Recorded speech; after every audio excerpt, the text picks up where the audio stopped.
Kumakakai kenaya ilare Papalohi mai a o maukele Kumakakai kenaya ilare Papalohi mai a o maukele Hele mai a hui kanui manu Hawala au nei puni mai di o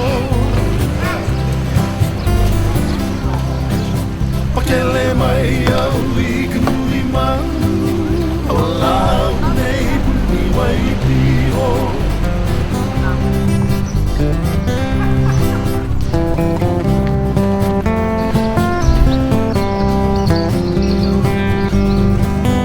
Aloha, I'm Kealoha. I come here every year, and it's always heartwarming to see the young people participate and learning about their culture, throwing a fish net, because I know I can't do it, pounding poi, and just doing everything and sharing, and they are learning. And that is our future, and it's heartwarming.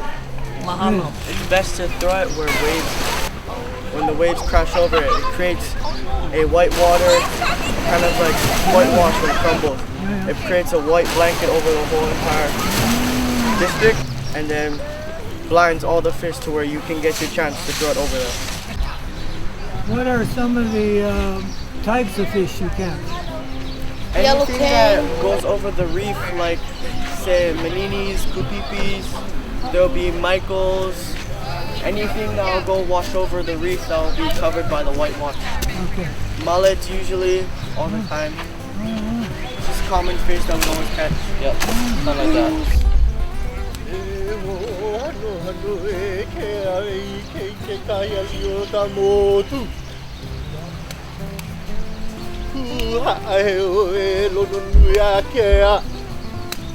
Wait, Kalao, can you?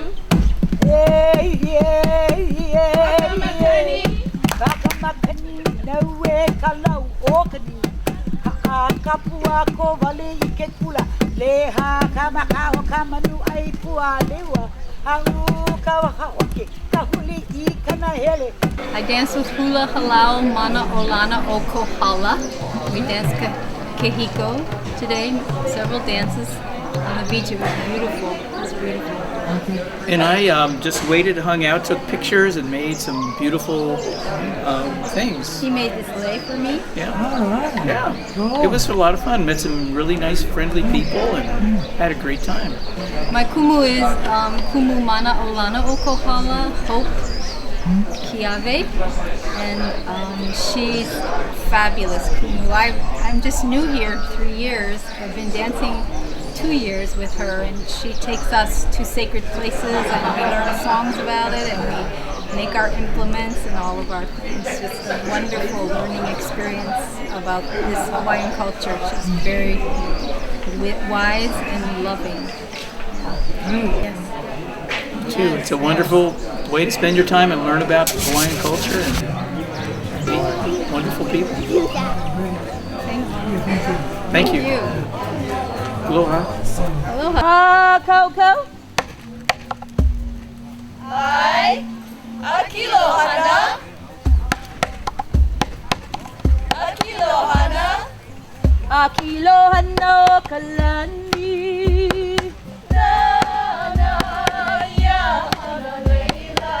Akilohana kalani.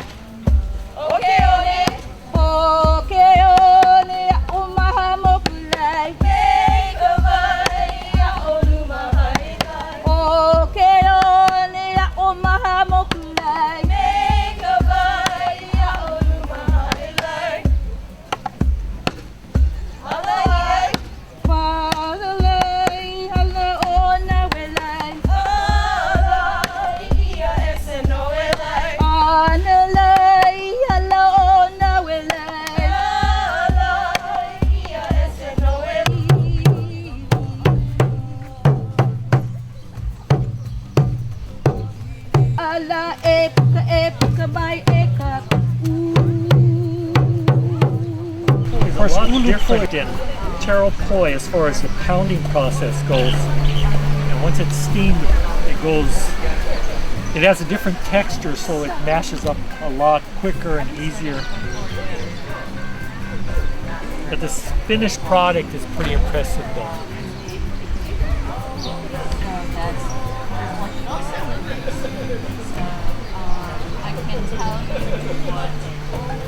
So how long would it take? Ulu's going to be pretty quick. I'm going to go kind of easy so I go through the process so everybody can see, but less than 15 minutes you have a whole batch ready. And what about normal poi? I have friends who can crank it out in 10-15 minutes, the batch enough for a family. I like to take my time, so it usually takes a little bit longer. Maybe enough for a family, maybe half an hour. Fermentation was always a key component with a lot of the poi. There are families, individuals that prefer a sour poi over a freshly pounded one.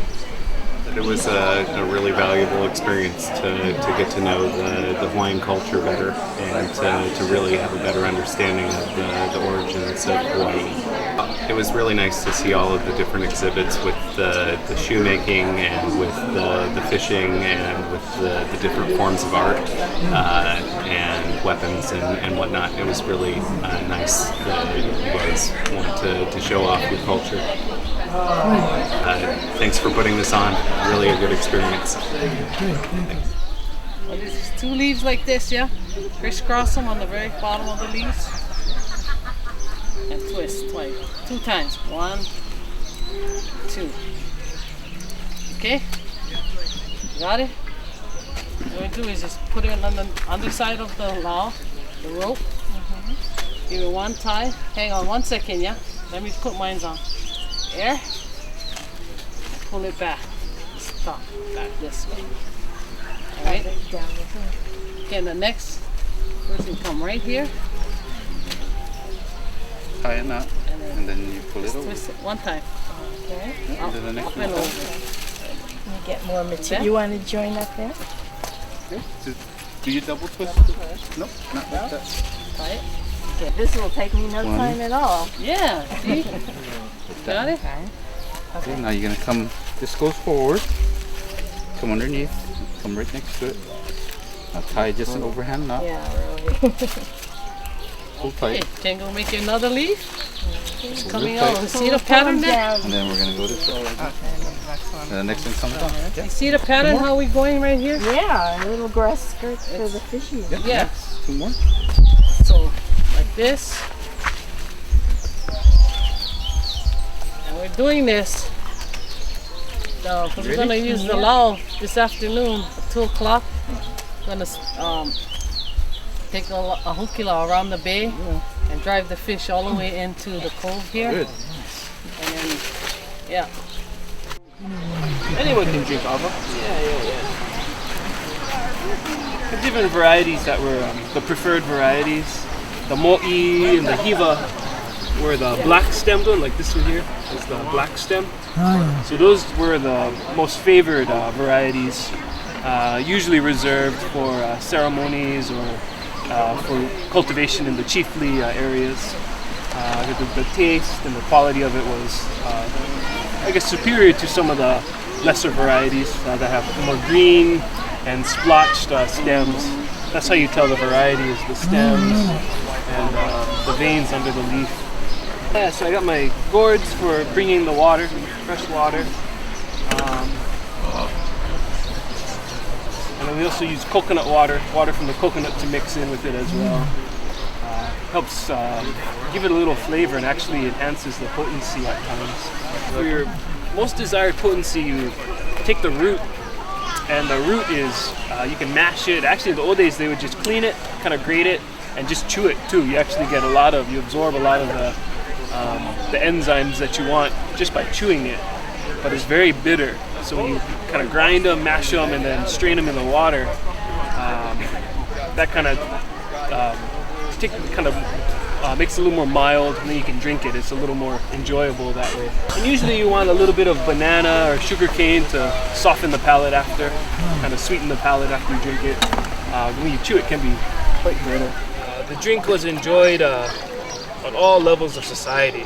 So it was very important at the ritual level, the ceremonial level, before work in the temples was done, before political talkings between the chiefs were done, you would have a little ceremony of serving the ava. But of course it was enjoyed all the way down to the fishermen and the farmers as a way to relax after work, to kind of loosen up. The healing effects of ava will ease any muscle pain, kind of relax tense muscles. It also relaxes the mind. They say that when you drink ava and you're relaxed, you always tell the truth. That's why it was so important in the big ceremonies and in the circles of chiefs. When they're all drinking the ava, the truth kind of comes out. So it was good for getting that kind of work done. Of course, if you drink too much, you can get a little sleepy. And sometimes you don't want to work anymore. But for the people that have insomnia, a nice potent cup before bed helps you fall asleep and stay asleep throughout the night. Real important plant. Real cool stuff. Slightly medicinal as well. It has the healing for the muscles. It also has cleansing properties. So it'll pull toxins from the liver to help kind of clean out your insides too. So it's good on a lot of different levels. So it's kind of good to have that, because the name ava actually means bitter too. Ava is the bitter water.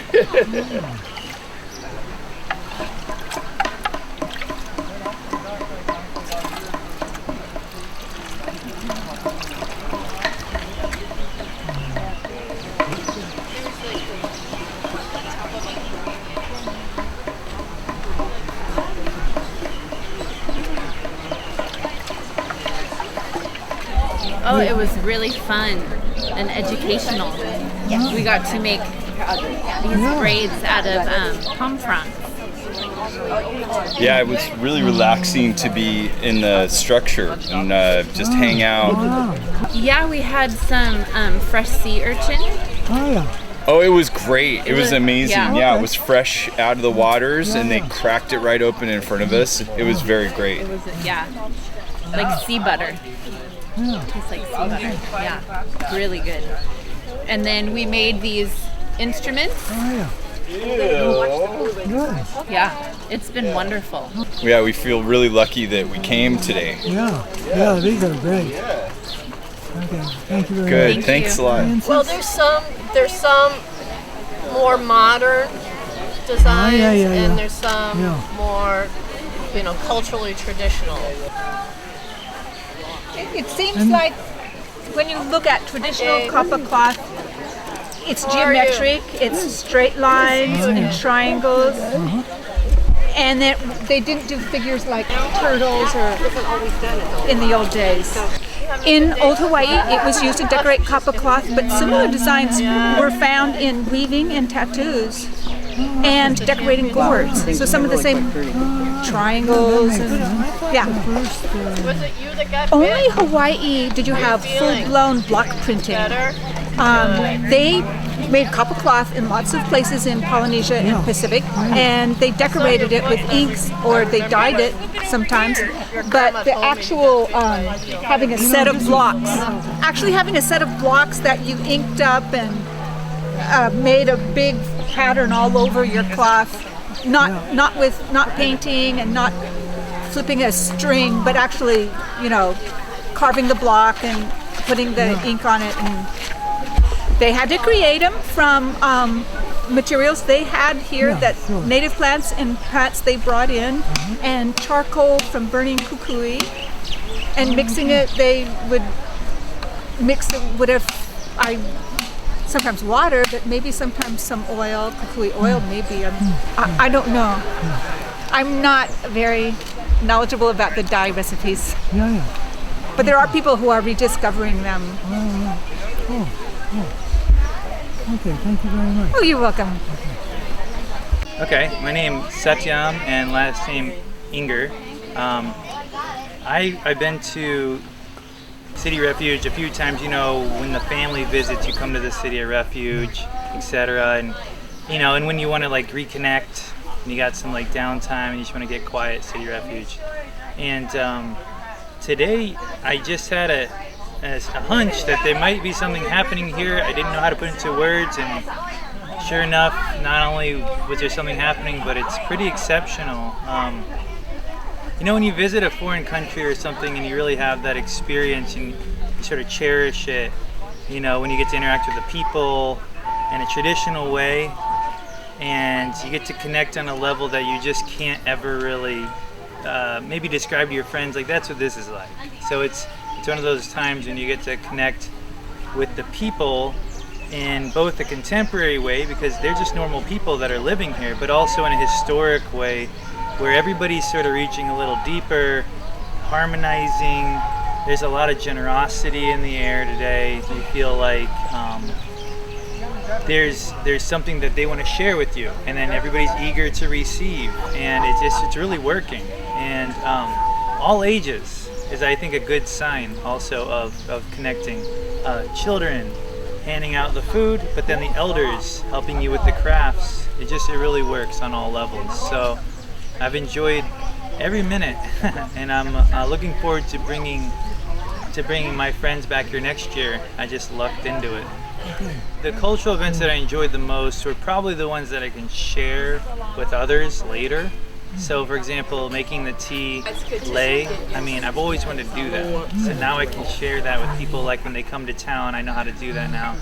You know, or this one. I mean, this is like something I didn't really know was easy enough for me to make, but like, you gotta be kidding, it's really easy. And you can make it, I made it in like 10 minutes, and now I'm definitely gonna share that with people. So that's what I'll probably carry with me from here, literally and figuratively. Great, thank you very much. Yeah, thank you. Thank you for sharing so much.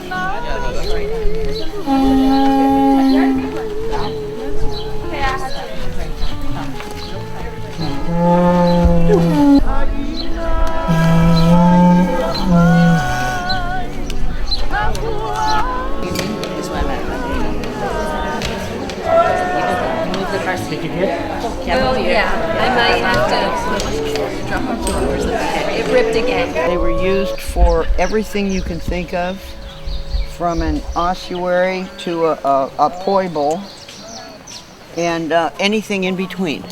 They used them 43 different uses that we have through anthropologists in the islands of Hawaii, and everywhere else was about, at the most, it was 4 or 5. That's throughout Polynesia. Uses for the ipu. So it was a canoe plant. It came with the original voyagers. It was extremely important. The designs were Marquesas, or they weren't. They came from Tahiti, so you know the Polynesian islands there. Okay. But there were 2 different groups of voyagers. But the original, these have been coming. I make my own designs, of course, 21st century. Some of them are used from, like this, from designs from the Bishop Museum that I found in books. So I do that, but I also like. I'm sorry, this year we're not doing the ipu hula. Do different things. It is, but they should have other things that you can do. I'm demonstrating the ni'ihau method this year.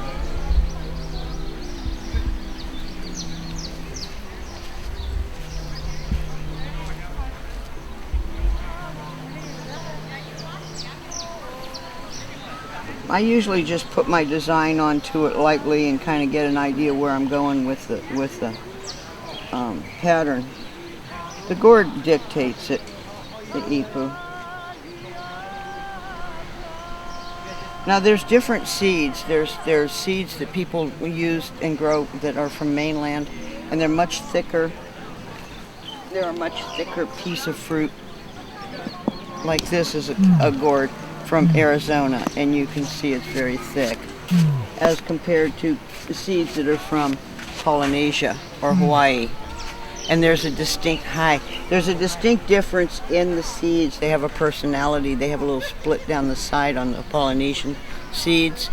That's what we try to grow exclusively on our farm, just because we should. We're here. That's true. At least the one wearing the right color clothes.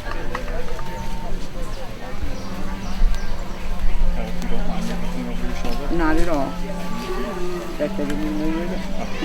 My name is Yvonne Hua Leslie. Okay, my dad was the first maintenance worker here in 1960 when the park first opened.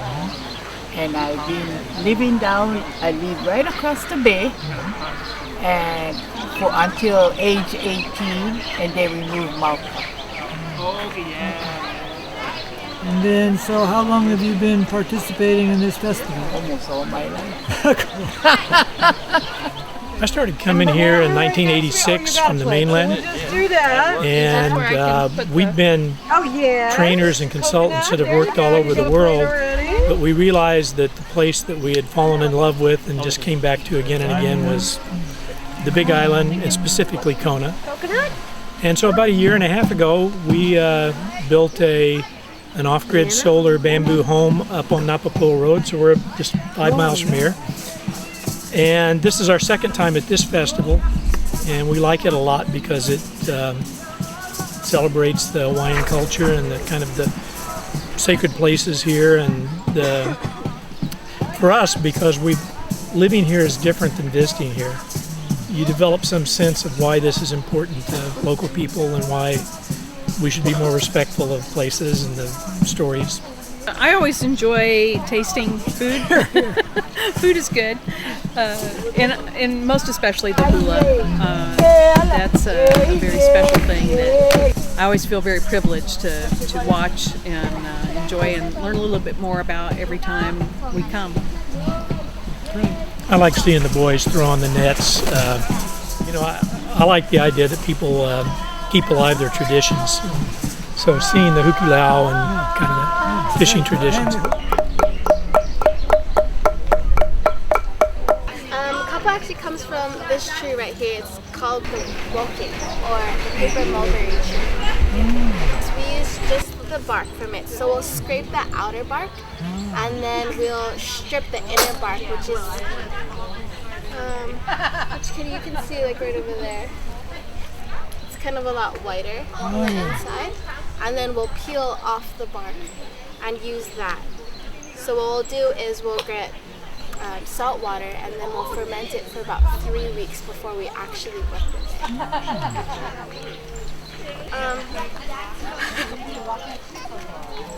What you do is we'll pound in, we'll break up the fibers, but before we do that, we want to make sure that our kua, this is what we pound on, is wet, and so that doesn't stick to the actual board. And then we'll also use this implement called the iekuku, and we'll also get this damped as well, just so it doesn't stick. And what we're trying to do is we're trying to break up and spread those fibers, but also patch up any of the pukas or the holes that we see. Yeah, so what we'll do is, it's going to be a little bit wetter since we're going to be working with it. So we have these implements called iekuku, and each side has a different function to it. So you can see that there's a watermark right here, a watermark right here, a watermark right here. So for patching, we usually use the diamonds or the squares. And we'll beat it out and we'll try and patch those holes together. And we'll go into different motions. So we'll just go around and we'll start pounding it. And slowly you'll see the holes start patching up by itself. This took a good amount of the day, but we did take breaks in between. So I would say about 4 hours.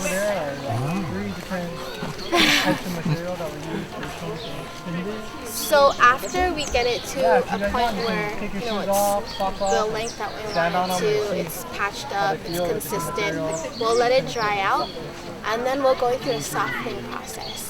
So we'll take a cowrie shell and we'll start to rub it against a kapa, and we'll also kind of crinkle it. We'll just try and get it as soft as we want it to, and then we can go through the dyeing process. Typically it'll be a lot bigger. We'll try and find one that's at least this big, and then we can use the back as well as the bottom of it. And we'll just go into this motion where you're kind of working it in so it gets softer. What we do is after it gets dry and it's pliable, we'll start working it in by just going like that.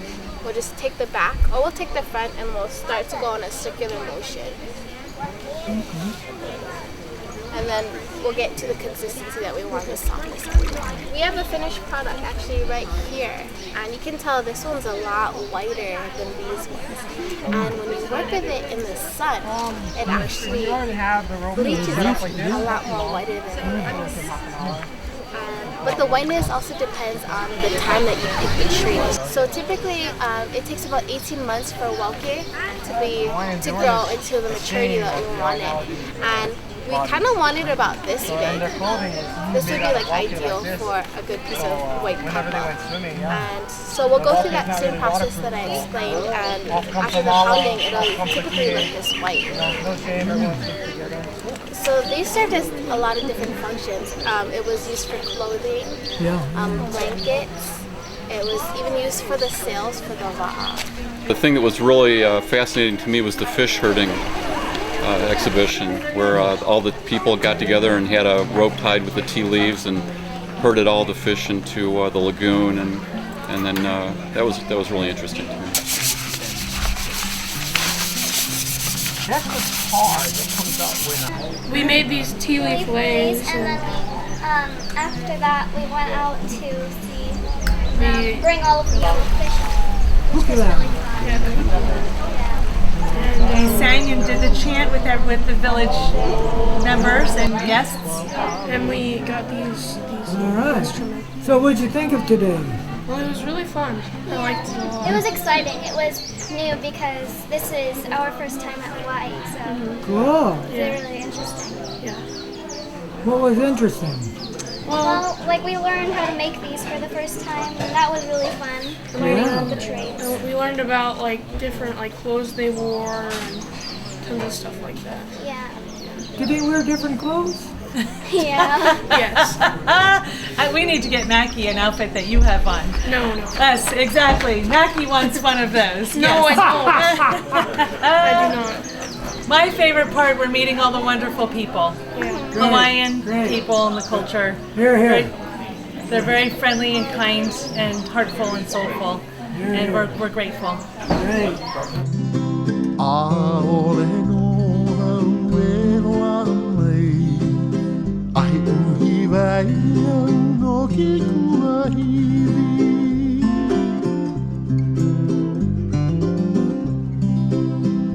Ole no e wa amai ai uhi vai no ke kuahiri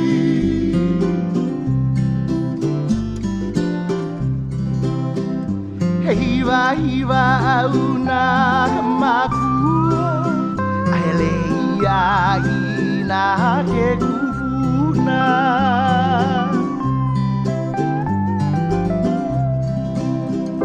Iwa una kamakua